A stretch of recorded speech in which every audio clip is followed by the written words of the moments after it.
The skills to become a law enforcement officer don't just happen on their own. They take practice and training. In this week's Wins for Kansas, we're honoring the Kansas Law Enforcement Training Center in Yoder.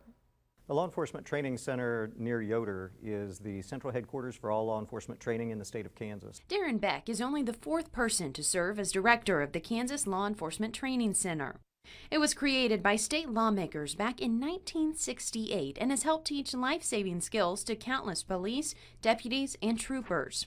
We train about 70% of all new law enforcement officers in the state. As part of the University of Kansas system, the center offers a number of general training and specialty courses to help law enforcement in an ever-changing career.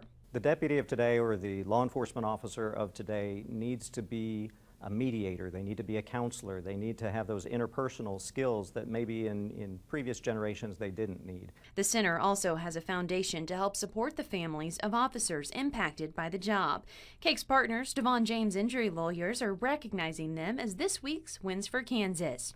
On behalf of DeVaughn James Injury Lawyers and KELETC TV, we're honored to be here with the Kansas Law Enforcement Training Center representatives. Thank you for the great work you're doing in our community, helping the officers be ready to serve. And thank you to DeVaughn James and KELETC 10 for supporting law enforcement training in Kansas. Allison Ackland, KELETC News. If you'd like to nominate a nonprofit group or charity to be considered for Wins for Kansas, head on over to KELETC.com and click on the Community tab.